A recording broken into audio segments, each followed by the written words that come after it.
Maama nga mutuuze ku kyalo ssaza ekisangibwa mu masekkati g'ekibuga Mukono asobeddwa olwa muwala we ow'emyaka 3 gwe yazaala n'obutulututtu ku kigere ne ku mukono wabula nga buno bwamuviirako okuvunda omubiri gwonna. Zaala mulwadde ng'alina amabwa ku lususu okwo ku magulu ne ku mikono.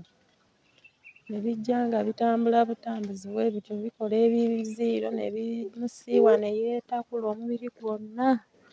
N'ayisibwa olulimi lwonna lwajjula mabwa, obugere obumu bwegatta talinaamu na njala bwonna bwavaamu. Fatuma Nabwire asobeddwa olwa muwala we Lawusa Nakanwagi okuvunda ng'ono tumusanze mu kazigo mwawangaalira n'omwana we nga wakati mu maziga maama ono atutegeezezza nti nga yakazaala omwana ono abasawo baamuzuulako amabwa 2 ku kugulu n'omukono era ne bamuwa ekitanda. Abasawo mu ddwaliro ekkulu ery'emukono baamulemererwa ne bamusindika e Mulago nga balowooza nti alina kookolo. Okuva mu lubuto bw'ati ng'ayina amabwa ne ndowooza kiki waliwo ekimukoonye ne bagamba nedda omwana alina amabwa era ne baleeta gundi ne bayisaayisaawo nga mabwa.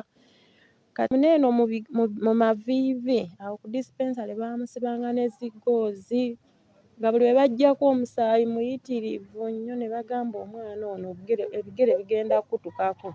Taba kansa w'oku lususu kaabamu nedda si kansa. Awo ne tugenda e Mulago n'embeera ey'ebbanga naye ng'ogula eddagala buli we bagamba gula lino n'ogula, buli we bagamba gula lino n'ogula. Agamba nti e Mulago yakulungulayo emyezi 2 wabula nayo baamugobayo ne bamusindika mu ddwaliro ly'e Muluba gye bajjanjabira ab'ebigenge nga nayo yavaayo oluvannyuma lw'abasawo okukizuula nti tebyali byo. Nadda Mulago. Wenva e Mulago namalayo omwezi gumu. Nenva e Mulago nenzira e Bulube ne bamujjanjaba omwaka mulamba. Baagala bakebere oba kansa.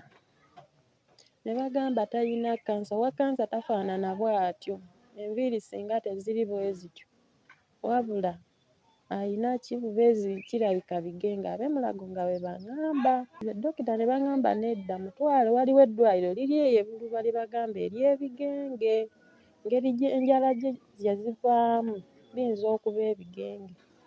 Era ne ŋŋenda e Buluba ne baŋŋamba si bigenge. Omwana alina bubezi skin yeriko obuzibu.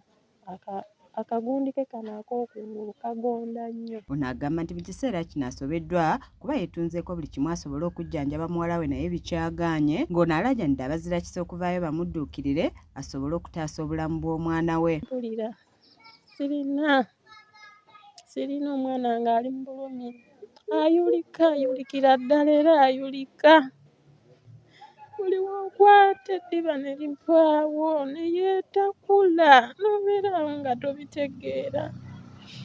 Ronald Lubega nga mukubi wa bifaananyi mu kitundu kino agamba nti yasooka okulaba omwana ono yalowooza nti yali ayokeddwa omuliro kyokka oluvannyuma bwayogerako ne nnyina n'amunnyonnyola ekyali kimuluma era n'atandika okubanoonyeza ku buyambi nga naye alajanidde abazira kisa okuvaayo badduukirire omwana ono. Yasooka ekyamazima amatuufu kyali nti nawulira obusungu nasooka ne mpulira obusungu nga ndowooza nti maybe maama yayokezza omwana oyo era ne kimpisa bubi nasooka kuwulira bubi naye bwe nadda oluvannyuma ne nkomawo ne mmubuuza ne mmutuukira ddala kituufu kiki ekyatuuka ku mwana ono kwe kundaga nti omwana yalwala bulwazi nti omwana yalwala bulwazi so si mazzi. Mu kusookako kye nali nsobolako nagenda okulaba nga akiri beyond nga wekituuse wekiri ekyamazima amatuufu nga tekirina ngeri gye kiyinza kumuyambamu okuggyako okulaba nti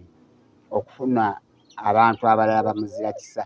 Kuba bwe natuukira omwana ono tusaba amagezi aga buli ngeri, waliwo Yesu abatuwadde amagezi aga buli ngeri naye era tukyeyongera okusaba amagezi aga buli ngeri yonna, amagezi tuganiriza ssente, obuyambi obw'ekika kyonna kyonna. Aweesa Po yakusakidde eggulire lino ku lwa KSTV aga leero.